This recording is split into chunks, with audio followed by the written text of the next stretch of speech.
ក្នុងរយៈពេលជាង21ព្រះវស្សានៃការយាងគ្រងព្រះបរមសិរីរិទ្ធសម្បត្តិរបស់ព្រះករុណាព្រះបាទសម្ដេចព្រះបរមនាថនរោត្តមសីហមុនីព្រះមហាក្សត្រនៃព្រះរាជាណាចក្រកម្ពុជា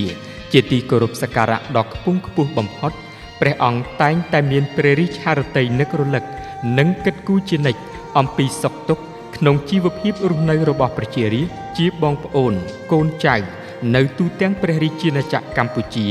ពិសេសបងប្អូនរស់នៅតាមតំបន់ទីជនបទឆ្ងាយដាច់ស្រយាលជួបប្រទះនៅគ្រោះធម្មជាតិនិងការលំបាកខ្វះខាតជាខ្លាំងក្នុងជីវភាពព្រះករុណាជាអង្គម្ចាស់ជីវិតលើត្បូងព្រះមហាក្សត្រនៃព្រះរាជាណាចក្រកម្ពុជាជាទីគោរពសក្ការៈដ៏ខ្ពង់ខ្ពស់បំផុតព្រះអង្គមានព្រះរាជហឫទ័យទុកដាក់បំផុតក្នុងព្រះរាជកិច្ចមនុស្សធម៌ព្រមទាំងស្ដេចយាងសំណេះសំណាលសាកសួរសុខទុក្ខនិងប្រោសព្រះរាជទានព្រះរាជទ្រព្យជាព្រះរាជអំណោយដ៏ច្រើនសន្ធឹកសន្ធាប់មានជាស្បៀងអាហារសម្លៀកបំពាក់សម្ភារៈប្រើប្រាស់សម្ភារៈសិក្សានិងថវិកាជួយសម្រាលនៅការលំបាកខ្វះខាតក្នុងជីវភាពរបស់លោកគ្រូអ្នកគ្រូសិស្សានុសិស្សកុមារាកុមារីនិងប្រជារាស្ត្របានជាច្រើនគ្រួសារព្រះរាជសកម្មភាពមនុស្សធម៌ដ៏វិសេសវិសាលរបស់ព្រះករុណាជាអង្គម្ចាស់ជីវិតលើត្បូងជាទីសក្ការៈដ៏ខ្ពង់ខ្ពស់បំផុតបានបង្ហាញឲ្យឃើញពីព្រះរាជហឫទ័យប្រកបដោយព្រះរាជតម្រិះដ៏ភ្លឺស្វាងបំផុតរបស់ព្រះករុណាជាអង្គម្ចាស់ជីវិតលើត្បូងចំពោះសុខទុក្ខរបស់ប្រជារាស្ត្រជាបញ្ហាដ៏សំខាន់ចាំបាច់បំផុតដែលព្រះអង្គមានព្រះរាជហឫទ័យទុកដាក់ប្រកបដោយព្រះព្រហ្មវិហារធម៌សន្តោសប្រោសប្រណីតាំងពីដើមរៀងមកជាពិសេសចាប់តាំងពីព្រះអង្គយាងគង់ប្រថាប់ក្នុងព្រះបរមសិរីរិទ្ធសម្បត្តិក្នុងរយៈពេលជាង21ព្រះវស្សាកន្លងមកនេះព្រះអង្គតែងតែឆ្លៀតឱកាសដ៏មានតម្លៃពីការបំពេញព្រះរាជកិច្ចដ៏ឧត្តមឧត្តមក្នុងផ្នែកដទៃទៀតបម្រើជូនជាតិមាតុភូមិនិងប្រជារាស្ត្រកម្ពុជាដើម្បីបានយាងជួបជុំប្រជារាស្ត្រជាបងប្អូនកូនចៅរបស់ព្រះអង្គដោយមិនខ្លាចនឿយណាយព្រះកាយពលសោះឡើយព្រមជាមួយនេះព្រះអង្គបានប្រោសព្រះរាជទាននៅព្រះរាជឱង្ការសំណេះសំណាលសាកសួរសុខទុក្ខក្នុងព្រះរាជហឫទ័យនឹករលឹកដ៏ជ្រាលជ្រៅបំផុតជាមួយនឹងការបរិច្ចាគនៅព្រះរាជទ្រព្យដ៏ថ្លៃថ្លាយ៉ាងច្រើនអនេកប្រោសព្រះរាជទានជាព្រះរាជអំណោយសពបែបយ៉ាងជួយបន្ធូរបន្ថយការលំបាកក្នុងជីវភាពប្រចាំថ្ងៃរបស់បងប្អូនពីមូលដ្ឋានមួយទៅមូលដ្ឋានមួយនៅគ្រប់ខេត្តជាពិសេសបងប្អូនរស់នៅតាមមូលដ្ឋានទាំងឡាយណាជួបការលំបាកយ៉ាងពិតប្រាកដតែងតែទទួលបាននៅព្រះរាជវត្តមានដ៏ឧត្តមឧត្តមនៃអង្គព្រះមហាក្សត្រដោយមានភាពហូរហែជាដរាបដោយបន្តព្រះរាជគំរូវីរភាពដ៏ថ្លៃថ្លាពីព្រះករុណាព្រះវររាជបិតាជាតិខ្មែរសម្ដេចឪសម្ដេចតាសម្ដេចតាទូតនិងសម្ដេចព្រះវររាជមាតាជាតិខ្មែរសម្ដេចម៉ែសម្ដេចយាយសម្ដេចយាយទួតជាទីសក្ការៈដ៏ខ្ពង់ខ្ពស់ជានិច្ចកាលព្រះអង្គមានព្រះរាជហឫទ័យទុកដាក់ជាអតិបរមានៅគ្រប់ពេលវេលាក្នុងការរួមចំណែកជួយឧបត្ថម្ភផ្គត់ផ្គង់ជីវភាពប្រជារាស្ត្រទីទ័លក្រនិងប្រជារាស្ត្រដែលជួបការលំបាកដោយគ្រោះធម្មជាតិនិងប្រការផ្សេងត្រូវបានព្រះអង្គជួយស្រោចស្រង់បានយ៉ាងទាន់ពេលវេលា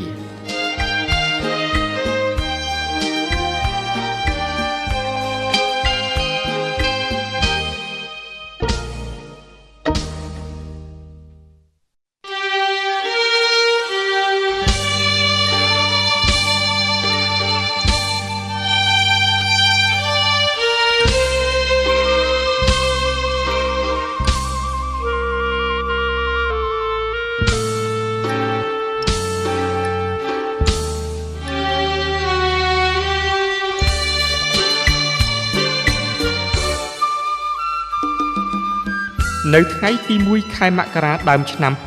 2026ព្រះករុណាជាអង្គម្ចាស់ជីវិតលើត្បូងព្រះបាទសម្ដេចព្រះបរមនាថព្រះមហាក្សត្រនៃព្រះរាជាណាចក្រកម្ពុជានិងសម្ដេចព្រះមហាក្សត្រីព្រះវររាជមាតាជាតិខ្មែរជាទីគោរពសក្ការៈដ៏ខ្ពង់ខ្ពស់បំផុតព្រះអង្គសពព្រះរាជហឫទ័យប្រោសព្រះរាជទានឯកឧត្តមហ៊ុនម៉ាណីឧបនាយករដ្ឋមន្ត្រីក្រសួងមុខងារសាធារណៈនិងឯកឧត្តមសេនីយ៍ឯកហ៊ុនម៉ាណិតមេបញ្ជាការរងកងទ័ពជើងគោក ដឹកនាំវីរៈកងទ័ពទាំង18រូបដែលបាននិវត្តន៍មកកាន់មាតុប្រទេសវិញប្រកបដោយសុខសុវត្ថិភាពខ្ពស់ក្រោយពីការស្ថិតក្នុងការឃុំគ្រងរបស់ភាគីថៃ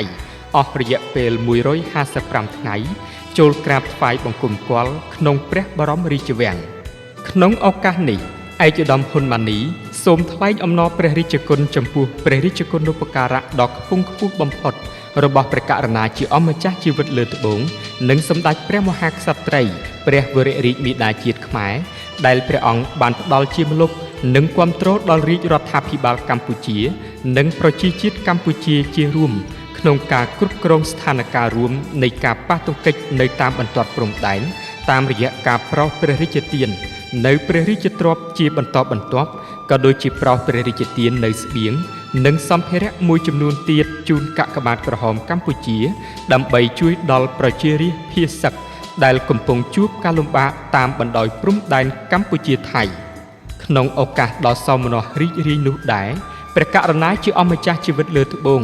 និងសម្ដេចព្រះមហាក្សត្រីព្រះវររាជមាតាជាតិខ្មែរជាទីសក្ការៈដ៏ខ្ពង់ខ្ពស់បំផុតព្រះអង្គទាំងទ្វេសពព្រះរាជហឫទ័យប្រោសព្រះរាជទានព្រះរាជអំណោយដល់វីរៈកងទ័ពទាំង18រូបដោយក្នុងម្នាក់ទទួលបានឃាតចំនួន1កញ្ចប់ក្នុងនោះមានមុង1 ភួយ1 ក្រមា1 សារុង1និងអាវយឺតមានស្លាកព្រះរាជអំណោយព្រះករុណាព្រះបាទសម្ដេចព្រះបរមនាថនរោត្តមសីហមុនីជាទីគោរពសក្ការៈដ៏ខ្ពង់ខ្ពស់បំផុតនិងថវិកាចំនួន20លានរៀលបន្ថែមពីនេះព្រះករុណាជាអម្ចាស់ជីវិតលើត្បូងនិងសម្ដេចព្រះមហាក្សត្រីព្រះវររាជមាតាជាតិខ្មែរជាទីគោរពសក្ការៈដ៏ខ្ពង់ខ្ពស់បំផុតព្រះអង្គទាំងទ្វេសពព្រះរាជហឫទ័យប្រោសព្រះរាជទានព្រះរាជទ្រព្យដល់វីរៈកងទ័ពចំនួន1នាក់ដែលនឹងត្រូវរៀបអាពាហ៍ពិពាហ៍ទទួលបានថវិកាបន្ថែមចំនួន20លានរៀលនិងវីរៈកងទ័ពចំនួន2រូបដែលភរិយាពពោះនឹងត្រូវសម្រាលបុត្រក្នុងម្នាក់ទទួលបានថវិកាចំនួន5លានរៀលបន្ថែមទៀត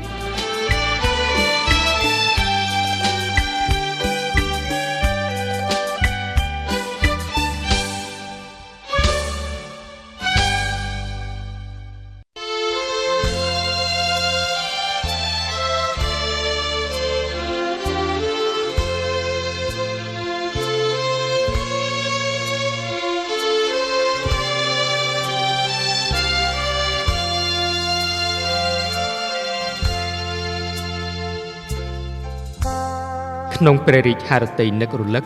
និងខ្វល់ខ្វាយជានិច្ចអំពីការរួមសុខរួមទុក្ខរវាងព្រះមហាក្សត្រជាមួយនឹងសុខទុក្ខរបស់ប្រជារាស្ត្រនៅទូទាំងព្រះរាជាណាចក្រកម្ពុជានៅថ្ងៃទី10ខែមករាឆ្នាំ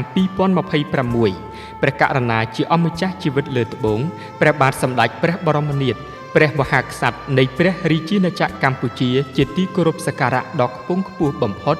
ព្រះអង្គសពព្រះរាជហឫទ័យ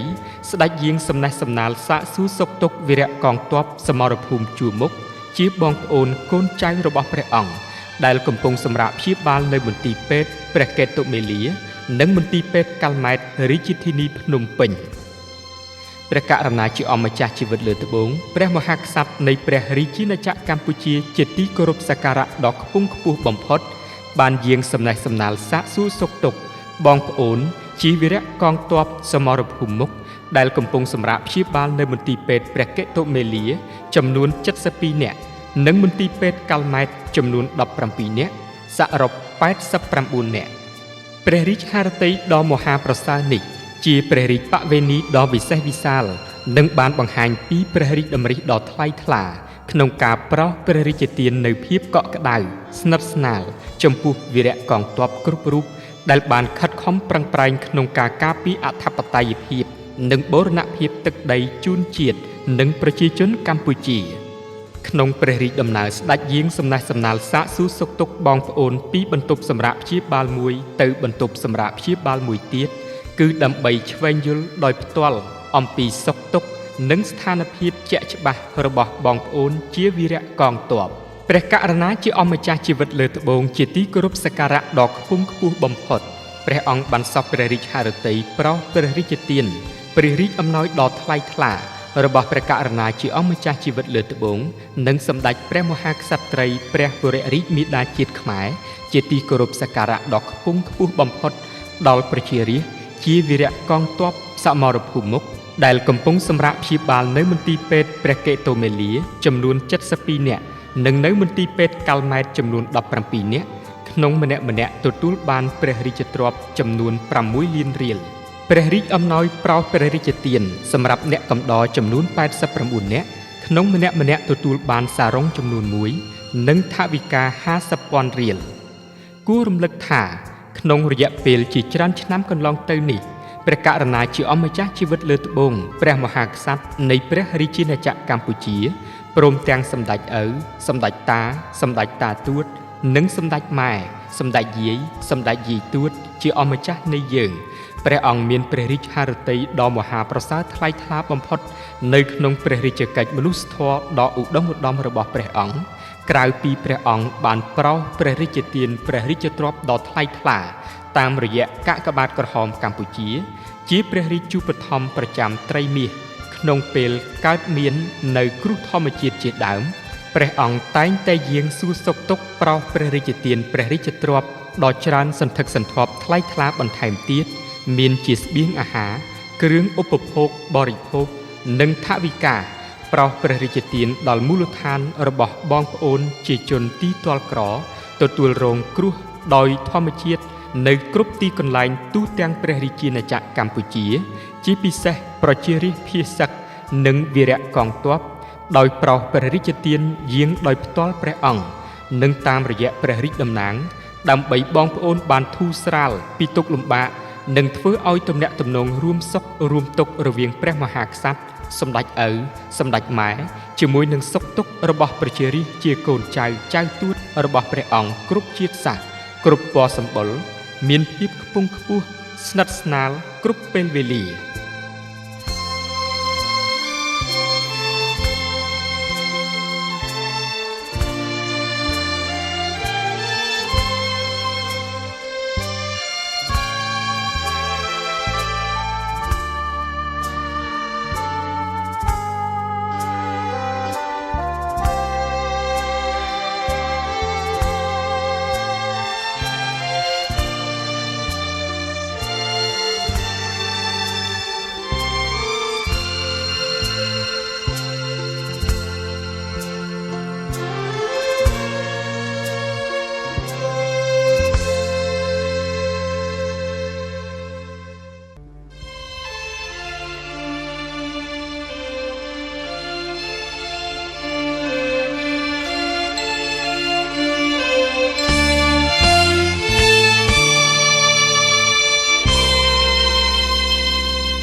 ព្រះរាជសកម្មភាពដ៏វិសេសវិសាលដែលព្រះករុណាជាអម្ចាស់ជីវិតលើត្បូងជាទីគោរពសក្ការៈដ៏ខ្ពង់ខ្ពស់បំផុតព្រះអង្គបានបំពេញដើម្បីជាផលប្រយោជន៍របស់សង្គមជាតិនៅក្នុងឆ្នាំនេះដែរព្រះអង្គបានប្រោសព្រះរាជទានដល់គណៈប្រតិភូសប្បុរសជនជាតិនិងអន្តរជាតិនានា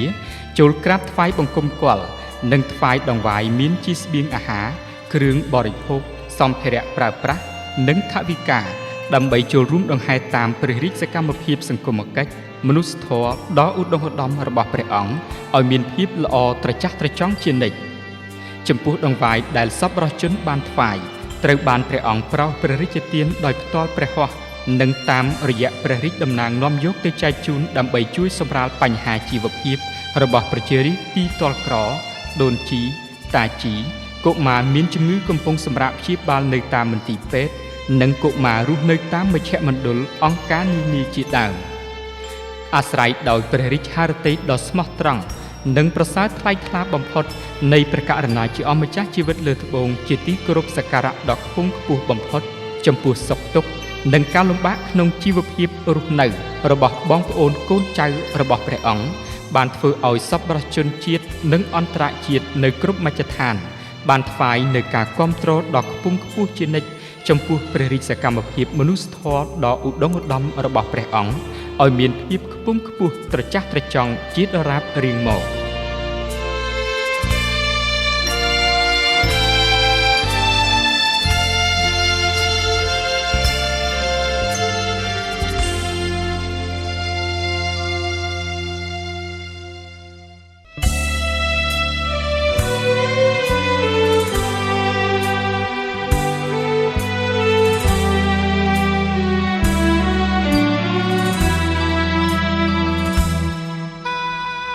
ចំពោះព្រះរាជកិច្ចទំនាក់ទំនងអន្តរជាតិជាមួយថ្នាក់ដឹកនាំជាន់ខ្ពស់នៃបណ្ដាប្រទេសជាមិត្តដែលបានអញ្ជើញមកបំពេញដំណើរទស្សនកិច្ចនៅព្រះរាជាណាចក្រកម្ពុជា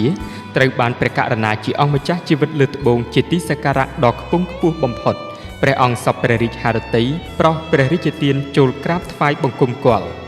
ជាក់ស្ដែងកាលពីចុងខែមករាឆ្នាំ2026កន្លងទៅនេះព្រះករុណាជាអង្គម្ចាស់ជីវិតលើត្បូងព្រះមហាក្សត្រនៃព្រះរាជាណាចក្រកម្ពុជាជាទីគោរពសក្ការៈដ៏ខ្ពង់ខ្ពស់បំផុតព្រះអង្គបានសពព្រះរាជហឫទ័យប្រោសព្រះរាជទានឯកឧត្តម Vlasvio Boniti តំណាងអង្គការ UNESCO ថ្មីប្រចាំព្រះរាជាណាចក្រកម្ពុជាចូលក្រាបថ្វាយបង្គំគាល់សម្ដែងការគូសមនិងថ្វាយព្រះពរឯកឧត្តមតំណាងអង្គការ UNESCO ថ្មីប្រចាំកម្ពុជាបានទូលថ្វាយព្រះករុណាព្រះមហាក្សត្រថាឆ្នាំនេះគឺជាអាណត្តិបំពេញបេសកកម្មការងារថ្មីក្នុងនាមជាតំណាងអង្គការ UNESCO ប្រចាំព្រះរាជាណាចក្រកម្ពុជាព្រមទាំងបានទូលថ្វាយអំពីការបដិញ្ញាចិត្តដ៏រឹងមាំរបស់ឯកឧត្តមក្នុងអង្គការ UNESCO ក្នុងការពង្រឹងប្រព័ន្ធអប់រំការការពារបេតិកភណ្ឌនិងវប្បធម៌ការជំរុញវិទ្យាសាស្ត្រនិងការអភិវឌ្ឍទំនាក់ទំនងនិងព័ត៌មាននៅក្នុងប្រទេសកម្ពុជាឯកឧត្តមបានទូលថ្វាយបន្តថាក្រោមការឧបត្ថម្ភដ៏ថ្លៃថ្លារបស់ព្រះករុណាព្រះមហាក្សត្រជាពិសេសក្នុងឋានៈប្រធានកិត្តិយសនៃ ICC អង្គរសម្បូរព្រៃគុកអង្គការ UNESCO មានកិត្តិយសចំពោះកិច្ចការដ៏ល្អឥតខ្ចោះជាមួយព្រះរាជាណាចក្រកម្ពុជាព្រះករុណាជាអង្គម្ចាស់ជីវិតលើត្បូងជាទីគោរពសក្ការៈដ៏ខ្ពង់ខ្ពស់បំផុតសូមចូលរួមអបអរសាទរយ៉ាងឃ្លាវខ្លាបំផុតចំពោះបេសកកម្មថ្មីដ៏ឧត្តមឧត្តមរបស់ឯកឧត្តមជាតំណាងអង្គការ UNESCO ប្រចាំនៅកម្ពុជាដែលឯកឧត្តមនឹងបន្តកិច្ចការងារនៅអង្គការ UNESCO ក្នុងភាពជាដៃគូដ៏ល្អជាមួយកម្ពុជាក្នុងនាមជាដៃគូពង្រឹងនិងពង្រីកកិច្ចសហប្រតិបត្តិការនានាដែលបានរួមចំណែកយ៉ាងធំធេងធ្វើឲ្យកម្ពុជាមានការរីកចម្រើនជាលំដាប់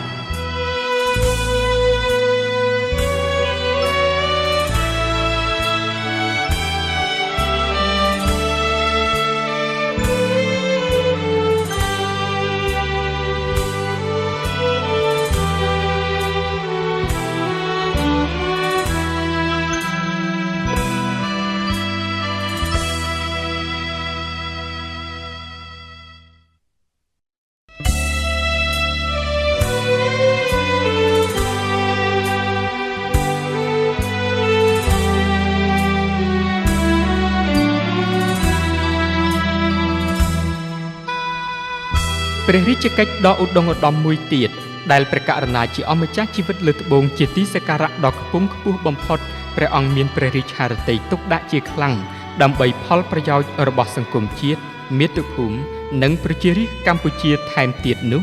គឺព្រះរាជកិច្ចទំនាក់ទំនងអន្តរជាតិជាមួយនឹងអង្គទូតត្រូវបានបញ្ចប់បេសកកម្មនៅកម្ពុជានៅក្នុងព្រះរាជកិច្ចយាងទទួលជួបឥស្សរជនអ្នកការទូតនៃបណ្ដាប្រទេសជាមិត្តដែលបានបំពេញភារកិច្ចនៅព្រះរាជាណាចក្រកម្ពុជាហើយត្រូវបានបញ្ចប់អាណត្តិប្រកបដោយលទ្ធផលជាផ្លែផ្កានិងសូមការប្រោសព្រះរាជទានចូលក្រាបបង្គំគាល់និងថ្វាយបង្គំលាព្រះមហាក្សត្រដើម្បីចេញទៅបំពេញភារកិច្ចថ្មីអង្គទូតដែលបានបញ្ចប់អាណត្តិនៅកម្ពុជាមានឯកឧត្តមប៊ូកែវភូមិវង្សៃឯកអគ្គរដ្ឋទូតវិសាមញ្ញនិងពេញសមត្ថភាពនៃសាធារណរដ្ឋប្រជាធិបតេយ្យប្រជាមានិតឡាវប្រចាំព្រះរាជាណាចក្រកម្ពុជាក្នុងព្រះរាជកិច្ចនេះព្រះករុណាជាអង្គម្ចាស់ជីវិតលើត្បូងព្រះមហាក្សត្រនៃព្រះរាជាណាចក្រកម្ពុជាជាទីគោរពសក្ការៈដ៏ខ្ពង់ខ្ពស់បំផុតព្រះអង្គសពព្រះរាជហឫទ័យចូលរួមអបអរស្វាគមន៍ដោយសេចក្តីកោតសរសើរយ៉ាងកក់ក្ដៅចំពោះលទ្ធផលយ៉ាងគាប់ប្រសើរដែលឯកឧត្តមឯកអគ្គរដ្ឋទូតឡាវខិតខំប្រឹងប្រែងសម្រេចបានក្នុងការបំពេញភារកិច្ចដ៏ឧត្តមឧត្តមរបស់ឯកឧត្តមនៅកម្ពុជាដែលជោគជ័យនៅក្នុងអាណត្តិរបស់ឯកឧត្តម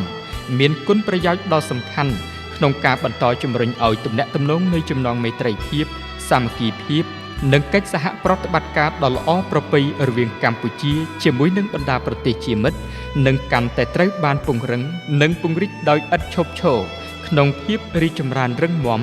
និងស្ថិតស្ថេរជានិច្ចនិរន្តរ៍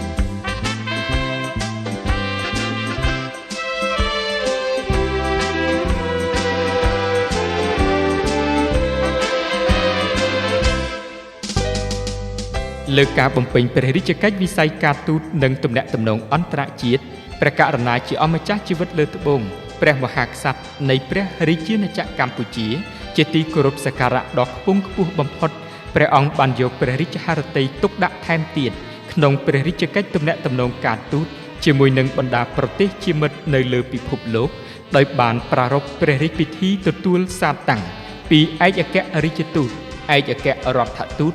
ដែលបានការតែងតាំងជាអង្គទូតថ្មីជំនួសអង្គទូតចាស់ដែលត្រូវបានបញ្ចប់អាណត្តិអង្គទូតដែលបានចូលថ្វាយបង្គំគាល់និងថ្វាយសាតាំងព្រះមហាក្សត្រមានជាច្រើនប្រទេសដូចជាឯកឧត្តម Michel Paris ឯកអគ្គរដ្ឋទូតនៃព្រះរាជាណាចក្របែលហ្សិកឯកឧត្តម Christian Angelo de Roches ឯកអគ្គរដ្ឋទូតនៃប្រទេសកាណាដាលោកជំទាវ Markéta Kolháková ឯកអគ្គរដ្ឋទូតនៃសាធារណរដ្ឋឆែកលោកជំទាវ Ivana Golubovic Duboka ឯកអគ្គរដ្ឋទូតនៃសាធារណរដ្ឋសេប៊ីឯកឧត្តម Kim Chang Yong ឯកអគ្គរដ្ឋទូតនៃសាធារណរដ្ឋកូរ៉េឯកឧត្តម Daris Kadi ឯកអគ្គរដ្ឋទូតនៃសាធារណរដ្ឋលីទុយអានីក្នុងព្រះរាជសកម្មភាពដ៏ថ្លៃថ្លានេះជាសក្ខីភាពបង្ហាញឲ្យឃើញពីគោលជំហររបស់ប្រទេសជាមិត្តក្នុងការជួយឧបត្ថម្ភគាំទ្រដល់កម្ពុជាដែលជារដ្ឋមួយមានខឿនឯករាជ្យសន្តិភាពប្រជាធិបតេយ្យក្នុងបូរណភាពទឹកដីនិងអាស្រ័យដោយកម្ពុជាមានគោលជំហររឹងប៉ឹងក្នុងការផ្សះផ្សាបង្រួបបង្រួមជាតិឯកភាពជាតិនៅក្រោមម្លប់ព្រះតេជះបារមីដ៏ត្រជាក់ត្រជុំរបស់ព្រះមហាក្សត្រដែលជាឱកាសដ៏ល្អប្រសើរបំផុតធ្វើឲ្យរាជរដ្ឋាភិបាលស្ថាប័នជាតិនិងប្រជារាស្ត្រកម្ពុជាបន្តខិតខំពួតដៃគ្នាកសាងសង្គមជាតិក្រោយពីការទទួលរងនៃការបំផ្លិចបំផ្លាញយ៉ាងខ្ទេចខ្ទាំដោយសារសង្គ្រាមជាតិរបបប្រល័យពូជសាសន៍បានប្រែមុខមាត់ថ្មីទៅជាប្រទេសមួយដែលកំពុងមានការរីកលូតលាស់ជាជំហានសម្ដៅឆ្ពោះទៅរកអរិយធម៌ដ៏រុងរឿងដូចដើមឡើងវិញជាងនេះទៅទៀតការភ្ជាប់ទំនាក់ទំនងការទូតនៃបណ្ដាប្រទេសជាមិត្តនៅលើសកលលោកជាមួយនឹងកម្ពុជាក៏មិនអាចកាត់ផ្ដាច់បានពីគោលនយោបាយការបរទេសរបស់កម្ពុជាដែលបានប្រកាន់ខ្ជាប់ជានិច្ចនៅអរិយាប័ត្រនិងសុឆន្ទៈដ៏ល្អថ្លៃថ្នូរនៃការគោរពទៅតាមគោលការណ៍មិនជ្រៀតជ្រែកចូលកិច្ចការផ្ទៃក្នុងនិងធ្វើឲ្យខូចផលប្រយោជន៍របស់ប្រទេសដទៃនោះដែរព្រមជាមួយនេះព្រះមហាក្សត្រជាទីគោរពសក្ការៈដ៏ខ្ពង់ខ្ពស់បំផុតនិងថ្នាក់ដឹកនាំកម្ពុជាជាតិរបស់យើង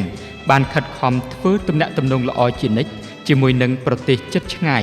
ដើម្បីកម្ពុជាកាន់តែមានប្រិយមិត្តបរទេសនៅគ្រប់តំបន់គ្រប់ទ្វីបទូទាំងសកលលោកដ៏ច្រើនថែមទៀតដើម្បីនាំមកនូវសាមគ្គីភាពនិងកិច្ចសហប្រតិបត្តិការលើគ្រប់វិស័យ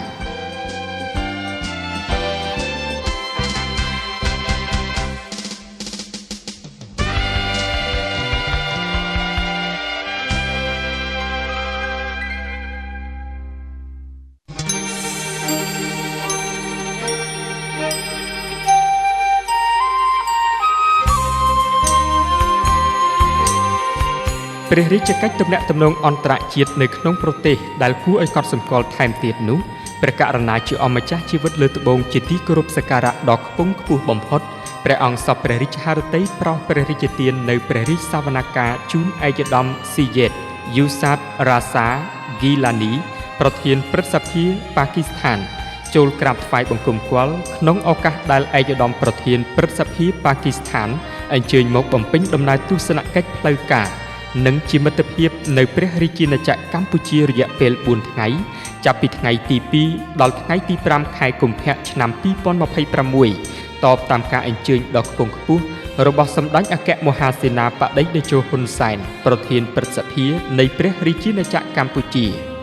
ព្រះករុណាជាអម្ចាស់ជីវិតលើត្បូងមានព្រះរាជហឫទ័យរំភើបរីករាយចំពោះការរីកចម្រើននៃទំនាក់ទំនងមិត្តភាពរវាងកម្ពុជាប៉ាគីស្ថានក្នុងរយៈពេលដ៏យូរលង់កន្លងមកជាពិសេសទំនាក់ទំនងមិត្តភាពនិងកិច្ចសហប្រតិបត្តិការរវាងប្រជាជននៃប្រទេសយើងទាំងពីរមានការរីកចម្រើនក្នុងលក្ខណៈល្អវិសេសវិសាល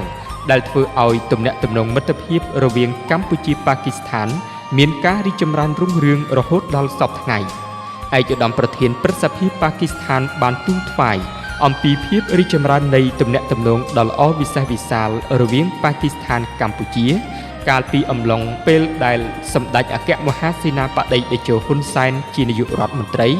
និងបន្តរហូតដល់សម្ដេចមហាបវរធិបតីហ៊ុនម៉ាណែតជានាយករដ្ឋមន្ត្រីនាពេលបច្ចុប្បន្នដែលនេះបានឆ្លុះបញ្ចាំងអំពីភាពជាដៃគូយូរអង្វែងនិងរឹងមាំរវាងប្រទេសយើងទាំងពីរក្នុងពេលបច្ចុប្បន្ននិងតទៅអនាគតឯកឧត្តមប្រធានព្រឹទ្ធសភាប៉ាគីស្ថានបានទូលថ្វាយអំពីជោគជ័យក្នុងដំណើរទស្សនកិច្ចផ្លូវការរបស់ឯកឧត្តមនៅកម្ពុជា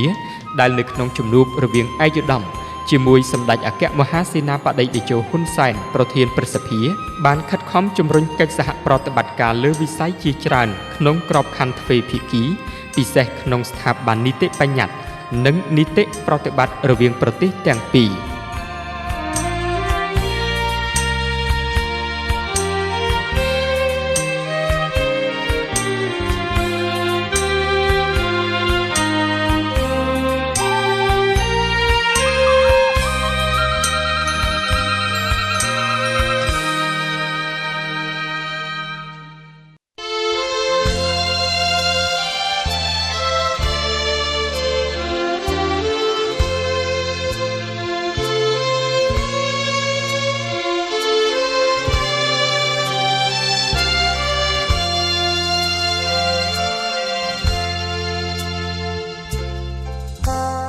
ចំពោះព្រះរាជកិច្ចទំនាក់ទំនងអន្តរជាតិនៅឯខាងក្រៅប្រទេសវិញ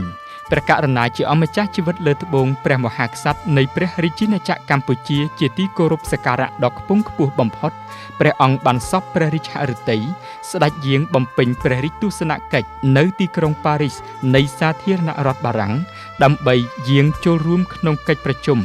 នៅបណ្ឌិតសភាវិទ្យាសាស្ត្រឯនីសមុទ្រនៅទីក្រុងប៉ារីសសាធារណរដ្ឋបារាំងឯកឧត្តម Xavier Dacos អធិការបតីនៃវិទ្យាស្ថានសមាជិកបណ្ឌិតសភាបារាំងនិងជាសមាជិកនៃបណ្ឌិតសភាវិទ្យាសាស្ត្រឯនីសមុទ្របានទូលថ្វាយនិងថ្លែងសន្ទរកថារំលឹកអំពីប្រវត្តិរបស់ព្រះករុណាជាអម្ចាស់ជីវិតលើត្បូងព្រះមហាក្សត្រនៃព្រះរាជាណាចក្រកម្ពុជាជាទីគោរពសក្ការៈដ៏ខ្ពង់ខ្ពស់បំផុតកាលពេលដែលព្រះអង្គបានសព្វព្រះរាជហឫទ័យស្ដេចយាងទៅសិក្សារៀនសូត្រខាងផ្នែករបាំក្នុងទីក្រុងប្រាករហូតបានក្លាយជាគ្រូបង្រៀនក្នុងវិស័យនេះហើយបន្តមកព្រះអង្គបានដង្ហែព្រះករុណាព្រះបាទសម្ដេចព្រះនរោត្តមសីហនុព្រះវររាជបិតាជាតិខ្មែរព្រះបរមរតនកោដ្ឋជាទីគោរពសក្ការៈដ៏ខ្ពង់ខ្ពស់បំផុតនិងបានជួបអិសរាជជននយោបាយធំក្នុងពិភពលោករហូតយាងឡើងគ្រងព្រះបរមសិរីរាជសម្បត្តិឯកឧត្តមបានទូលថ្វាយនិងជម្រាបជូនបន្តថាព្រះករុណាព្រះមហាក្សត្រមិនត្រឹមតែទទួលបានសេចក្តីគោរពស្រឡាញ់ពីប្រជារាស្ត្រខ្មែរប៉ុណ្ណោះទេប៉ុន្តែជនបរទេសក៏មានការស្ញប់ស្ញែងព្រះអង្គដោយសារចំណេះដឹងភាពស្រគត់ស្រគំនិងព្រះរាជឥរិយាបថការទូតរបស់ព្រះអង្គផងដែរឯកឧត្តម Xavier Dacos បានបន្ថែមថាព្រះអង្គមិនត្រឹមតែផ្ដល់កិត្តិយសដល់បណ្ឌិតសភាវិទ្យាសាស្ត្រឯនីសមុទ្រដោយទទួលធ្វើជាសមាជិកសមាគមប៉ុណ្ណោះទេប៉ុន្តែព្រះអង្គគឺជាប្រភពនៃចំណេះដឹងក្នុងវិស័យសិល្បៈ Francophonie ជាមោទនភាពនិងជាភាតរភាពនៃចំណងមិត្តភាពជាប្រវត្តិសាស្ត្ររវាងកម្ពុជានិងបារាំងទៀតផងក្នុងឱកាសដ៏វិសេសវិសាលនេះព្រះករុណាជាអម្ចាស់ជីវិតលើត្បូងព្រះមហាក្សត្រនៃព្រះរាជាណាចក្រកម្ពុជាជាទីគោរពសក្ការៈដ៏ខ្ពង់ខ្ពស់បំផុតព្រះអង្គបានសព្វព្រះរាជហឫទ័យយាងទទួលមេដាយសម្រិទ្ធទទួលស្គាល់ជាសមាជិកសមាគមនៃបណ្ឌិតសភាវិទ្យាសាស្ត្រឯនីសមុទ្រដែលហៅជាភាសាបារាំងថា Membre Associé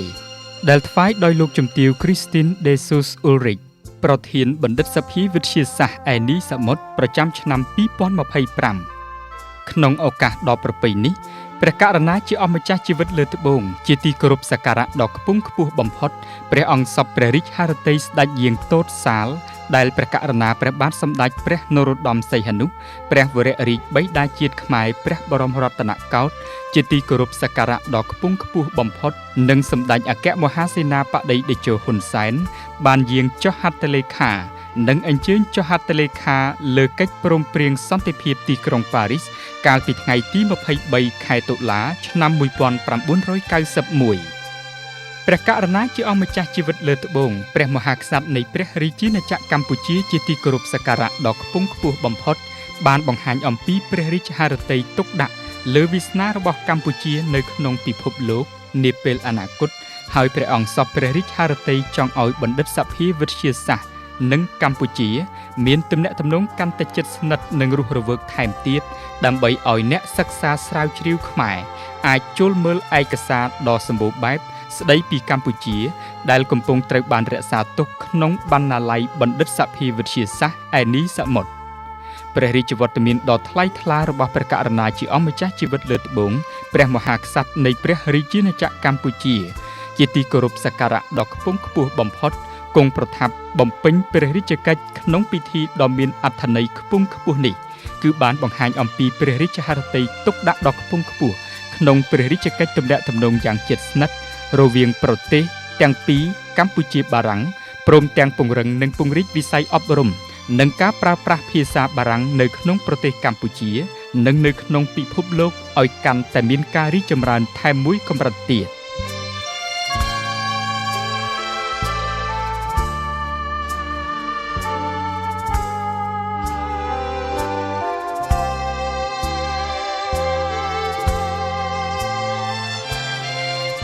ក្នុងឱកាសគង់ស្នាក់អាស្រ័យបំពេញព្រះរាជដំណើរទស្សនកិច្ចនៅសាធារណរដ្ឋបារាំងព្រះករុណាជាអម្ចាស់ជីវិតលើត្បូងព្រះមហាក្សត្រនៃព្រះរាជាណាចក្រកម្ពុជាជាទីគោរពសក្ការៈដ៏ខ្ពង់ខ្ពស់បំផុតព្រះអង្គសពព្រះរាជហឫទ័យបន្តបំពេញព្រះរាជដំណើរទស្សនកិច្ចទៅកាន់បណ្ណាល័យឧត្តមសិក្សាភាសានិងអរិយធម៌ Bibliothèque Université de Langue et Civilisation ដែលហៅកាត់ថា BULAC នៅទីក្រុងប៉ារីសសាធារណរដ្ឋបារាំងបណ្ណាល័យឧត្តមសិក្សាភាសានិងអរិយធម៌ BULAC គឺជាបណ្ណាល័យសាកលវិទ្យាល័យឯកទេសដែលឧទ្ទិសដល់ភាសាអក្សរសិល្ប៍និងអរិយធម៌នៃពិភពលោកដែលបានបង្កើតឡើងកាលពីឆ្នាំ2011បណ្ណាល័យ BULAC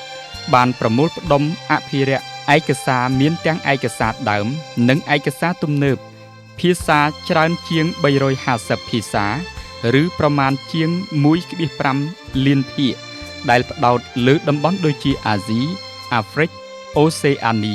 អឺរ៉ុបខាងកើតនិងមជ្ឈិមបូព៌ាប្រភេទឯកសារដែលផ្ទុកក្នុងបណ្ណាល័យនេះមានដូចជាសៀវភៅទស្សនាវដ្តីផែនទីអត្ថបទបោះពុម្ពអត្ថបទឌីជីថលឯកសារសំឡេងនិងវីដេអូ BULAC ត្រូវបានចាត់ទុកជាធនធានមួយដ៏មានតម្លៃបំផុតនៅក្នុងពិភពលោកសម្រាប់ការសិក្សាអំពីភាសានិងវប្បធម៌ BULAC ជាមជ្ឈមណ្ឌលសំខាន់សម្រាប់ការសិក្សានិងការស្រាវជ្រាវអំពីភាសានិងវប្បធម៌នៃប្រជាជាតិនានាជុំវិញពិភពលោកក្នុងឱកាសដ៏វិសេសវិសាលនេះព្រះករុណាជាអម្ចាស់ជីវិតលើត្បូងព្រះមហាក្សត្រនៃព្រះរាជាណាចក្រកម្ពុជាជាទីគោរពសក្ការៈដ៏ខ្ពង់ខ្ពស់បំផុតព្រះអង្គសពព្រះរាជហឫទ័យប្រោសព្រះរាជទានអត្ថបទក្រាំងមាសមួយ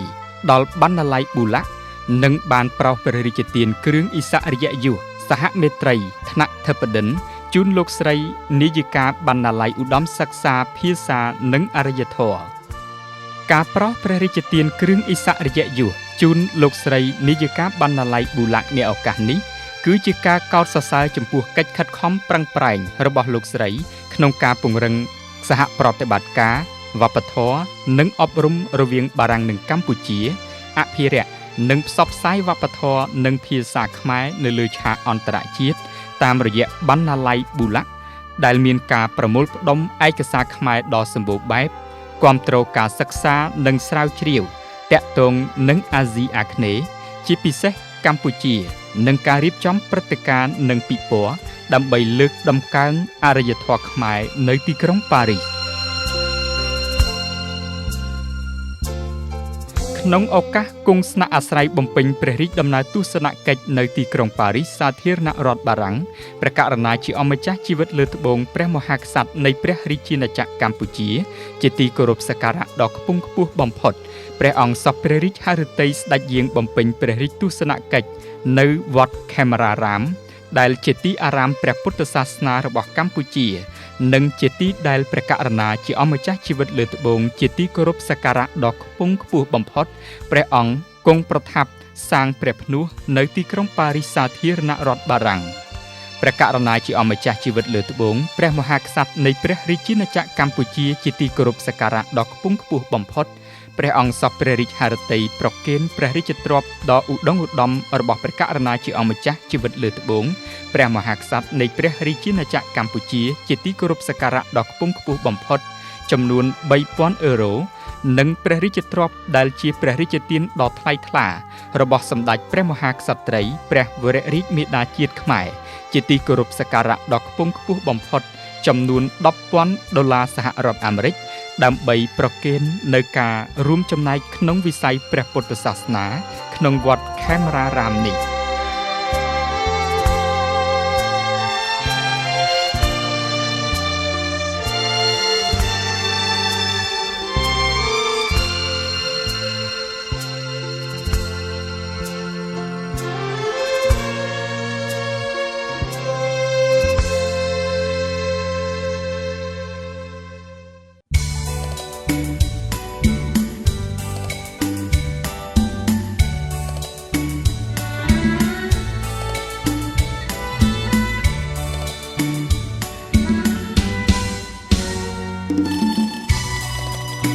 ក្នុងឱកាសគង់សម្រាប់ពិនិត្យព្យាបាលព្រះរាជសុខភាពនៅព្រះរាជដំណាក់រដ្ឋធានីប៉េកាំងនៃសាធារណរដ្ឋប្រជាមានិតចិន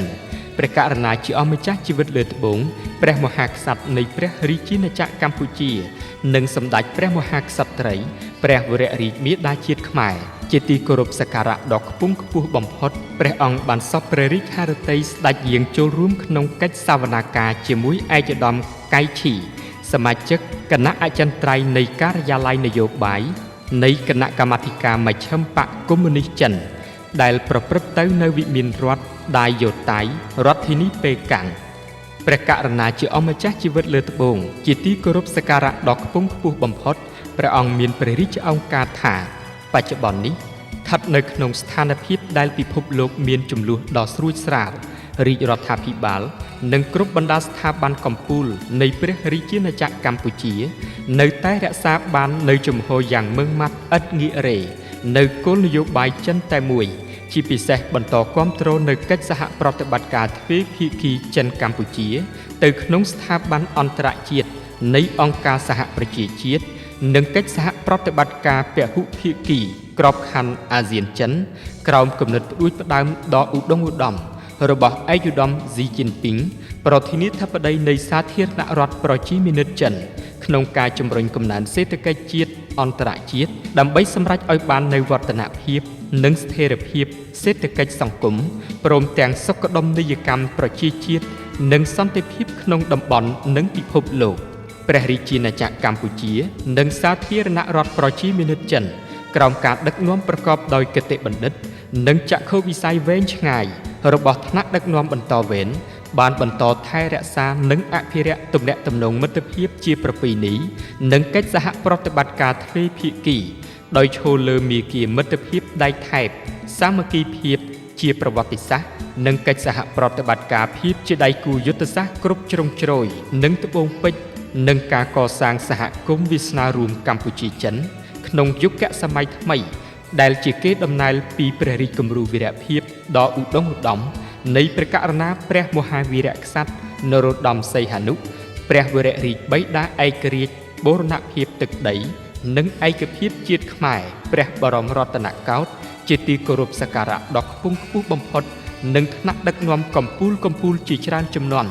នៃសាធារណរដ្ឋប្រជាមានិតចិនមានព្រះរាជឱកាសនៃឱកាសដ៏ឧត្តមឧត្តមនេះព្រះអង្គសពព្រះរាជហឫទ័យថ្លែងអំណរគុណដ៏ខ្ពង់ខ្ពស់ជូនឯកឧត្តមប្រធានាធិបតីដែលមានតួនាទីដ៏ឧត្តមឧត្តមក្នុងការសម្របសម្រួលឲ្យមានការចរចាស្វែងទៅរកការបញ្ចប់ជម្លោះនៅតាមបណ្ដោយព្រំដែនកម្ពុជាថៃនិងតាមដានយ៉ាងយកចិត្តទុកដាក់ចំពោះការវិវត្តនៃជម្លោះព្រំដែនកម្ពុជាថៃជាពិសេសសាធារណរដ្ឋប្រជាមានិតចិនបានយល់ពីទុក្ខលំបាករបស់ប្រជាជនកម្ពុជាក្នុងអំឡុងមានវិបត្តិដោយបានផ្ដល់នូវជំនួយមនុស្សធម៌ដល់ជនភៀសសឹកកម្ពុជា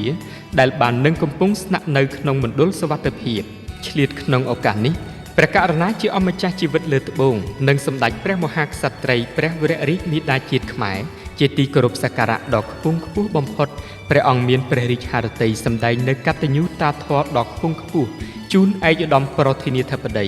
និងថ្នាក់ដឹកនាំបករដ្ឋនៃសាធារណរដ្ឋប្រជាមានិតចិនដែលតែងបានទំនុកបម្រុងដោយខ្ជាប់ខ្ជួនសពបែបយ៉ាងជាពិសេសបានចាត់ឲ្យឯកឧត្តមលោកជំទាវលោកស្រីវិជ្ជបណ្ឌិតនិងក្រុមគ្រូពេទ្យជំនាញពោពេញដោយបទពិសោធន៍យ៉ាងច្រើននៃមន្ទីរពេទ្យប៉េកាំងពិនិត្យព្យាបាលព្រះរាជសុខភាពប្រកបដោយប្រសិទ្ធភាពខ្ពស់បំផុត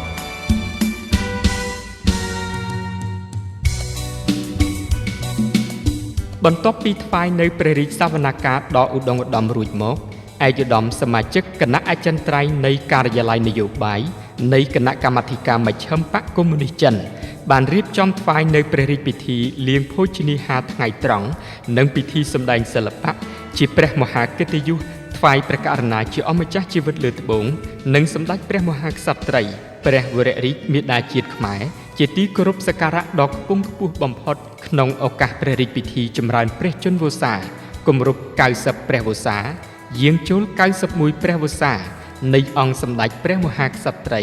ព្រះវររាជមាតាជាតិខ្មែរជាទីគោរពសក្ការៈដ៏ខ្ពង់ខ្ពស់បំផុត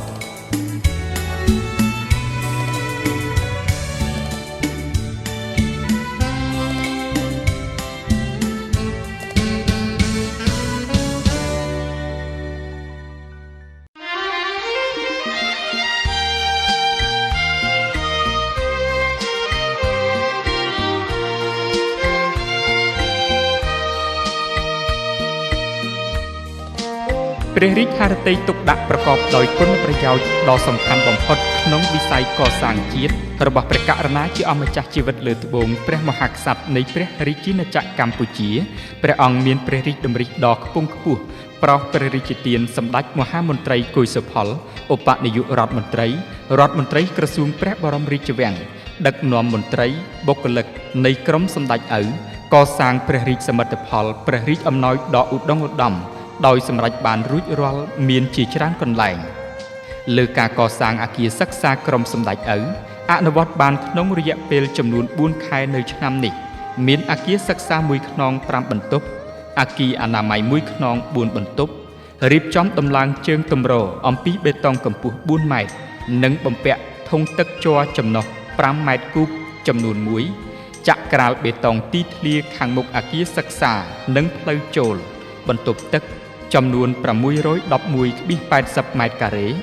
និងរៀបចំដំឡើងឧបករណ៍ការពាររន្ទះចំនួន1កន្លែងស្ថិតនៅសាលាបឋមសិក្សាបកែវឃុំឡាមិញស្រុកបកែវខេត្តរតនគិរីអគារសិក្សាព្រះរាជអំណោយដ៏ថ្លៃថ្លារបស់ព្រះមហាក្សត្រត្រូវបានសាងសង់អំពីឥដ្ឋដំបូលផ្ទងដៃរណែងដែកប្រក់ក្បឿងស៊ីម៉ង់ក្រាលការ៉ូបាតរៀបការ៉ូជើងជញ្ជាំងមានក្បាច់ជើងទៀនមានជាវាក្នុងនោះមានតុកៅអីគ្រូនិងសិស្សព្រមទាំងមានក្តារខៀនរៀបចំនៅតាមអគារនីមួយៗសំណង់មានគុណភាពជាប់រឹងមាំនិងមានសោភ័ណភាពយ៉ាងប្រណិតដូចគ្នាដើម្បីប្រោសព្រះរាជទានដល់បងប្អូនប្រជារាស្ត្រនៅក្នុងមូលដ្ឋានខាងលើដែលខ្វះអគារសិក្សាបានប្រើប្រាស់ជាសម្បត្តិសាធារណៈពិសេសទុកធ្វើជាថ្នាលបណ្ដុះចំណេះដឹងដល់កុលបុត្រកុលធីតាខ្មែរជាទំពាំងស្នងឫស្សីឲ្យមានអនាគតភ្លឺស្វាងដើម្បីបន្តវេនធានារ៉ាប់រងចំពោះជោគវាសនាអនាគតរបស់ប្រទេសជាតិ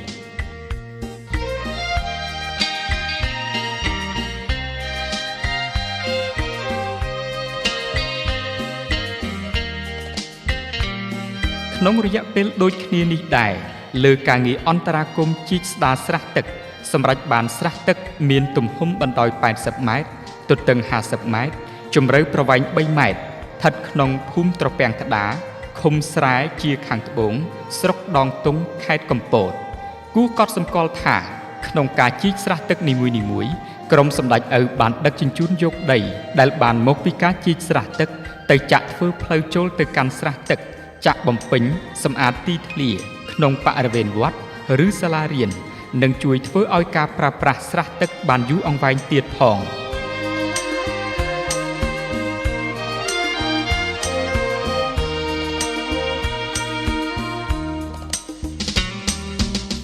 ចំពោះការងារអន្តរាគមន៍ផ្នែកបូមទឹកក៏ជាចលនាមួយដ៏ប្រពៃ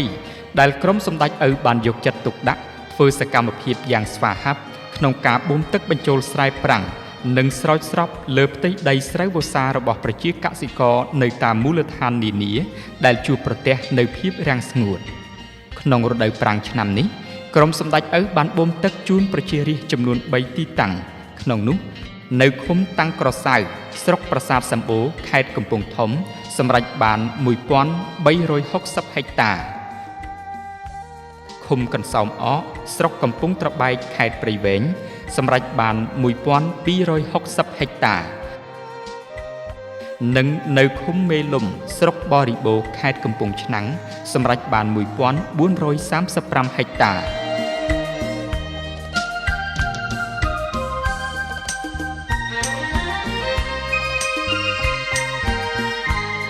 ចំពោះព្រះរាជកិច្ចប្រោសព្រះរាជទាននៅព្រះរាជសមិទ្ធផលព្រះរាជអំណោយជាអណ្ដូងទឹកស្អាតក៏ត្រូវបានក្រុមសម្ដេចឪគោរពដង្ហែតាមព្រះរាជតម្រិះដ៏ភ្លឺស្វាងរបស់ព្រះករុណាជាអម្ចាស់ជីវិតលើត្បូងជាទីគោរពសក្ការៈដ៏ខ្ពង់ខ្ពស់បំផុតជាលទ្ធផលនៅក្នុងរដូវប្រាំងឆ្នាំនេះក្រុមសម្ដេចឪបានខិតខំធ្វើការខួងអណ្ដូងទឹកស្អាតសម្រាប់បានរួចរាល់ជូនបងប្អូនប្រជារាស្ត្រនៅឃុំតាសាលស្រុកអូរ៉ាល់ចំនួន10អណ្ដូងឃុំស្វាយចចាប់ស្រុកបសែតចំនួន10អណ្ដូងនិងឃុំអង្គពពេលស្រុកគងពិសីចំនួន16អណ្ដូង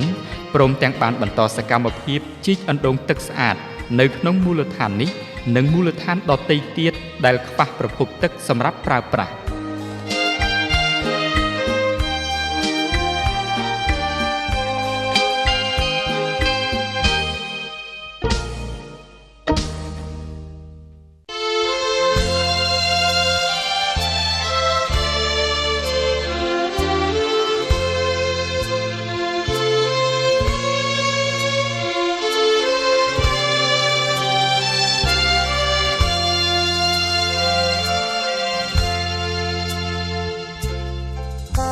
ក្នុងព្រះរាជហឫទ័យអាណិតស្រឡាញ់ដ៏ជ្រាលជ្រៅចំពោះប្រជារាស្ត្រជាកូនចៅចៅទូតរបស់ព្រះអង្គទាំងទ្វេ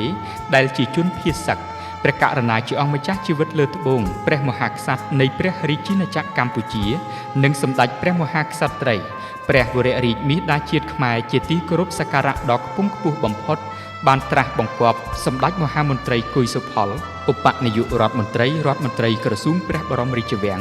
និងជាព្រះរាជតំណាងដ៏ខ្ពង់ខ្ពស់របស់ព្រះអង្គទាំងទ្វេអញ្ជើញសំណេះសំណាលសាកសួរសុខទុក្ខនិងចែកជូននៅព្រះរាជអំណោយដែលជាព្រះរាជទានដ៏ថ្លៃថ្លារបស់ព្រះករុណាជាអម្ចាស់ជីវិតលើត្បូងព្រះមហាក្សត្រនៃព្រះរាជាណាចក្រកម្ពុជានិងសម្ដេចព្រះមហាក្សត្រីព្រះវររាជមាតាជាតិខ្មែរជាទីគោរពសក្ការៈដ៏ខ្ពង់ខ្ពស់បំផុតជូនដល់បងប្អូនប្រជារាស្ត្រជាជនភៀសសឹកកាលពីខែធ្នូឆ្នាំ2025កន្លងទៅ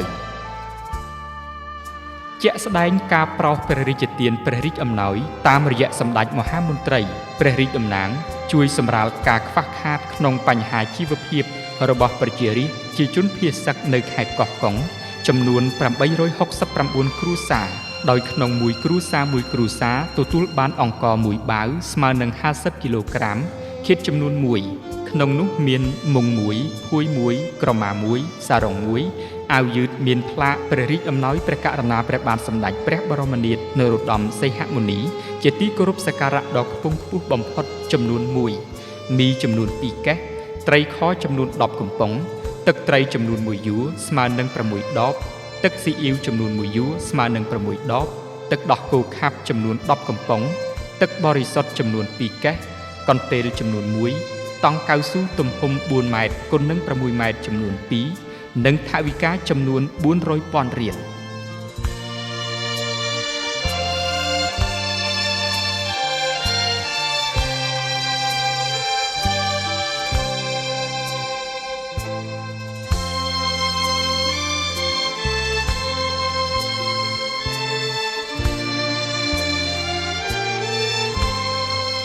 ចំពោះខេត្តពោធិ៍សាត់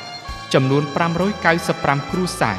ដោយក្នុងមួយគ្រួសារទទួលបានអង្ករចំនួន1បាវស្មើ50គីឡូក្រាមឃាតចំនួន1ក្នុងនោះមានមុង1ភួយ1ក្រមា1សារ៉ុង1 អាវយឺតមានផ្លាកព្រះរាជអំណោយព្រះករុណាព្រះបាទសម្ដេចព្រះបរមនាថនរោត្តមសីហមុនីជាទីគោរពសក្ការៈដ៏ខ្ពង់ខ្ពស់បំផុតចំនួន1មីចំនួន2កេសត្រីខចំនួន10កំប៉ុងទឹកត្រីចំនួន1យួរស្មើនឹង6ដបទឹកស៊ីអ៊ីវចំនួន1យួរស្មើនឹង6ដបទឹកដោះគោខាប់ចំនួន10កំប៉ុងទឹកបរិសុទ្ធចំនួន2កេសនំស្រួយលីលីចំនួន2កញ្ចប់ធំដោយក្នុងមួយកញ្ចប់មាន33កញ្ចប់តូចកន្ទេលចំនួន1តង់កៅស៊ូចំនួន1និងថវិកាចំនួន400,000រៀលសម្ដេចមហាមន្ត្រីបានមានប្រសាសន៍លើកទឹកចិត្តនិងសូមឲ្យបងប្អូនប្រជាពលរដ្ឋទាំងអស់ជឿជាក់លើរាជរដ្ឋាភិបាលកម្ពុជាដែលមានសម្ដេចអគ្គមហាសេនាបតីតេជោហ៊ុនសែនប្រធានព្រឹទ្ធសភា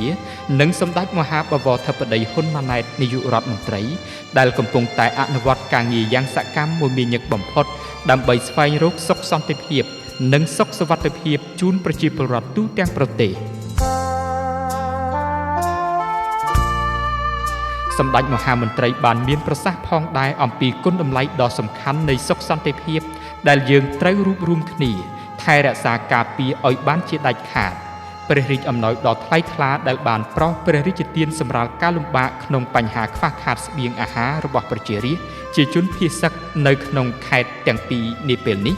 គឺជាព្រះរាជហឫទ័យសន្តោសប្រោសប្រណីដ៏មហាប្រសើរថ្លៃថ្លានៃព្រះករុណាជាអង្គម្ចាស់ជីវិតលើត្បូងនិងសម្ដេចព្រះមហាក្សត្រីព្រះវររាជមាតាជាតិខ្មែរសម្ដេចម៉ែសម្ដេចយាយសម្ដេចយាយទួតដែលព្រះអង្គតែងមានព្រះរាជហឫទ័យទុកដាក់ដ៏ខ្ពង់ខ្ពស់ជានិច្ចចំពោះសុខទុក្ខរបស់ប្រជារាស្ត្រជាកូនចៅចៅទួតរបស់ព្រះអង្គនៅទូទាំងព្រះរាជាណាចក្រកម្ពុជាជាពិសេសបងប្អូនប្រជារាស្ត្រជាជនភៀសសឹកនៅខេត្តកោះកុងនិងខេត្តពោធិ៍សាត់នេះត្រូវបានព្រះករុណាព្រះមហាក្សត្រនិងសម្ដេចព្រះមហាក្សត្រីព្រះវររាជមាតាជាតិខ្មែរជាអង្គម្ចាស់នៃយើងព្រះអង្គប្រោសព្រះរាជទាននៅព្រះរាជអំណោយដ៏ឧត្តមឧត្តមគ្រប់បែបយ៉ាងដើម្បីរួមចំណែកធ្វើឲ្យជីវភាពរស់នៅរបស់ប្រជារាស្ត្រមានភាពល្អប្រសើរឡើងជាបន្តបន្ទាប់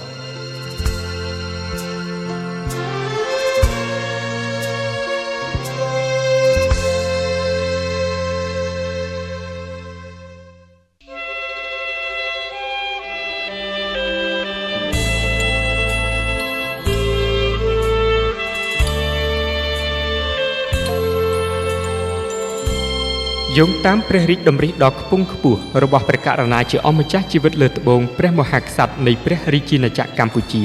និងសម្ដេចព្រះមហាក្សត្រីព្រះវររាជមាតាជាតិខ្មែរជាទីគោរពសក្ការៈដ៏ខ្ពង់ខ្ពស់បំផុតសម្ដេចមហាមន្ត្រីគួយសុផលឧបនាយករដ្ឋមន្ត្រីក្រសួងព្រះបរមរាជវាំងឧត្តមប្រឹក្សាផ្ទាល់ព្រះមហាក្សត្រនិងជាព្រះរាជតំណាងដ៏ខ្ពង់ខ្ពស់របស់ព្រះអង្គទាំងទ្វេបានអញ្ជើញសំណេះសំណាលសាកសួរសុខទុក្ខវីរៈកងទ័ពនិងចែកជូននៅព្រះរាជអំណោយដែលជាព្រះរាជទានដ៏ថ្លៃថ្លារបស់ព្រះករុណាជាអម្ចាស់ជីវិតលើត្បូងព្រះមហាក្សត្រនៃព្រះរាជាណាចក្រកម្ពុជានិងសម្ដេចព្រះមហាក្សត្រីព្រះវររាជមាតាជាតិខ្មែរជាទីគោរពសក្ការៈដ៏ខ្ពង់ខ្ពស់បំផុតជូនដល់វីរៈកងទ័ពដែលកំពុងសម្រាប់ព្យាបាលនៅមន្ទីរពេទ្យចំនួន3ក្នុងរាជធានីភ្នំពេញគឺមន្ទីរពេទ្យព្រះអង្គឌួងមន្ទីរពេទ្យព្រះកុសុមៈនិងមន្ទីរពេទ្យមិត្តភាពខ្មែរសូវៀត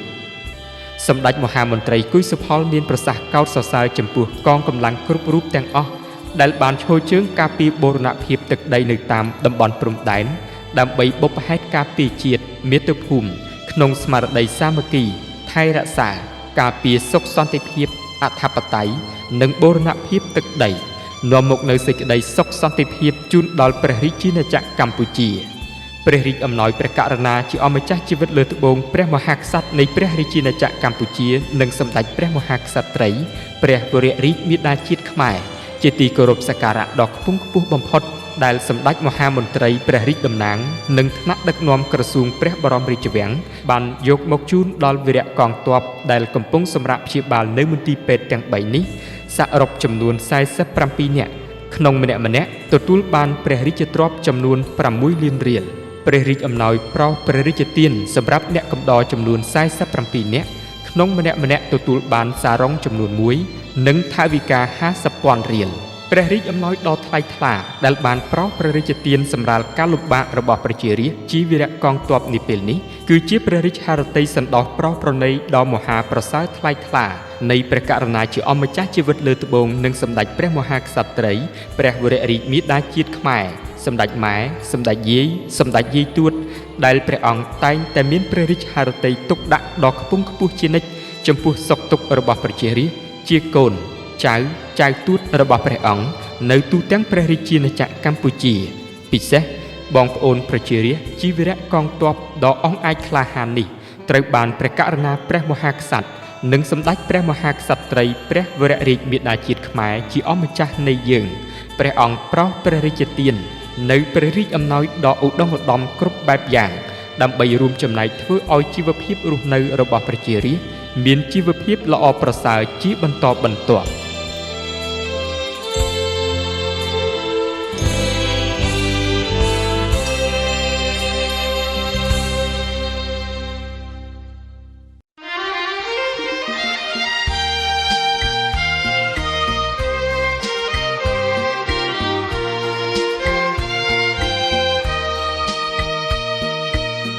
ដោយយោងតាមព្រះរាជតម្រិះដ៏ខ្ពង់ខ្ពស់របស់ព្រះករុណាជាអង្គម្ចាស់ជីវិតលើត្បូងព្រះមហាក្សត្រនៃព្រះរាជាណាចក្រកម្ពុជាជាទីគោរពសក្ការៈដ៏ខ្ពង់ខ្ពស់បំផុតសម្ដេចមហាមន្ត្រីគួយសុផលឧបនាយករដ្ឋមន្ត្រីក្រសួងព្រះបរមរាជវាំងនិងជាឧត្តមប្រឹក្សាផ្ទាល់ព្រះមហាក្សត្របានប្រគល់ព្រះរាជទ្រព្យដែលជាព្រះរាជទានដ៏ថ្លៃថ្លារបស់ព្រះករុណាព្រះមហាក្សត្រជាទីគោរពសក្ការៈដ៏ខ្ពង់ខ្ពស់បំផុតជូនរាជរដ្ឋាភិបាលដែលទទួលដោយឯកឧត្តមសេងវណ្ណៈអភិបាលរងរាជធានីភ្នំពេញដើម្បីជួយដល់កងទ័ពសមរភូមិជួរមុខតាមបណ្ដោយព្រំដែនកម្ពុជាថៃព្រះរាជទ្រព្យដ៏ឧត្តមឧត្តមរបស់ព្រះករុណាជាអង្គម្ចាស់ជីវិតលើត្បូងចំនួន$100,000សហរដ្ឋអាមេរិកនេះគឺជាការចូលរួមចំណែកយ៉ាងសំខាន់ដល់កងកម្លាំងកម្ពុជាទាំងអស់ដែលបាននឹងកំពុងឈរជើងការពារបូរណភាពទឹកដីនៅតាមតំបន់ព្រំដែននិងបានពលីជីវិតដើម្បីបុព្វហេតុការពារជាតិមាតុភូមិក្នុងស្មារតីសាមគ្គីថែរក្សាការពារសុខសន្តិភាពអធិបតេយ្យនិងបូរណភាពទឹកដីឲ្យបានកាន់តែរឹងមាំនិងប្រកបដោយចីរភាព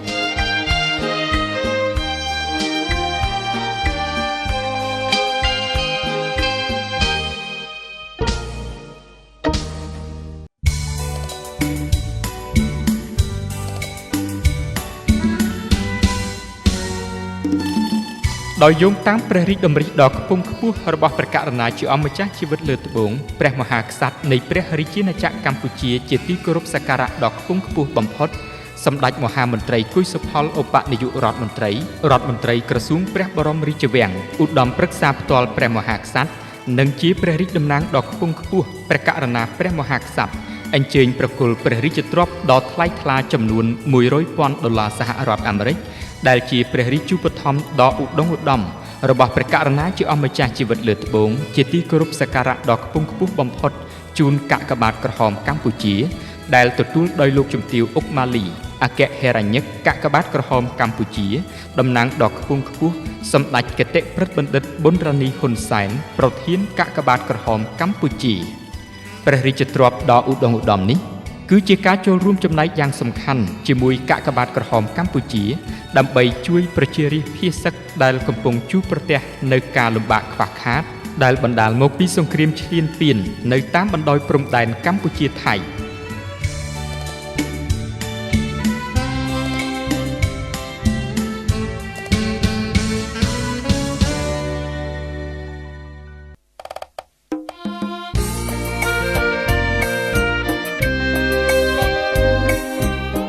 យោងតាមព្រះរាជតម្រិះដ៏ខ្ពង់ខ្ពស់របស់ព្រះករុណាជាអម្ចាស់ជីវិតលើត្បូងព្រះមហាក្សត្រនៃព្រះរាជាណាចក្រកម្ពុជានិងសម្ដេចព្រះមហាក្សត្រីព្រះវររាជមាតាជាតិខ្មែរជាទីគោរពសក្ការៈដ៏ខ្ពង់ខ្ពស់បំផុតសម្ដេចមហាមន្ត្រីគួយសុផលឧបនាយករដ្ឋមន្ត្រីក្រសួងព្រះបរមរាជវាំងនិងជាឧត្តមប្រឹក្សាផ្ទាល់ព្រះមហាក្សត្របាននាំយកព្រះរាជសារនិងព្រះរាជទ្រព្យចំនួន$50,000អាមេរិកដែលជាព្រះរាជទានដ៏ថ្លៃថ្លារបស់ព្រះករុណាជាអម្ចាស់ជីវិតលើត្បូងព្រះមហាក្សត្រនៃព្រះរាជាណាចក្រកម្ពុជានិងព្រះរាជសារព្រះរាជទ្រព្យចំនួន$50,000អាមេរិក ដែលជាព្រះរាជទានដ៏ថ្លៃថ្លារបស់សម្ដេចព្រះមហាក្សត្រីព្រះវររាជមាតាជាតិខ្មែរជាទីគោរពសក្ការៈដ៏ខ្ពង់ខ្ពស់បំផុតជូនកាកបាទក្រហមកម្ពុជាដែលទទួលដោយលោកជំទាវបណ្ឌិតពេជ្រច័ន្ទមុនីអនុប្រធានអចិន្ត្រៃយ៍កាកបាទក្រហមកម្ពុជាដើម្បីជាព្រះរាជឧបត្ថម្ភដ៏ឧត្តមឧត្តមក្នុងឱកាសខួបលើកទី163នៃទិវាពិភពលោកកាកបាទក្រហមនិងអភ័យច័ន្ទក្រហម8ឧសភាឆ្នាំ2026ក្រោមប្រធានបទបន្តរួមកម្លាំងគ្នាដើម្បីមនុស្សធម៌ដើម្បីកាកបាទក្រហមកម្ពុជាយកទៅប្រើប្រាស់ក្នុងសកម្មភាពមនុស្សធម៌សម្រាប់ជាប្រយោជន៍ដល់ប្រជារាស្ត្រកម្ពុជាក្រីក្រទទួលរងគ្រោះដោយគ្រោះមហន្តរាយផ្សេងៗនៅទូទាំងព្រះរាជាណាចក្រកម្ពុជា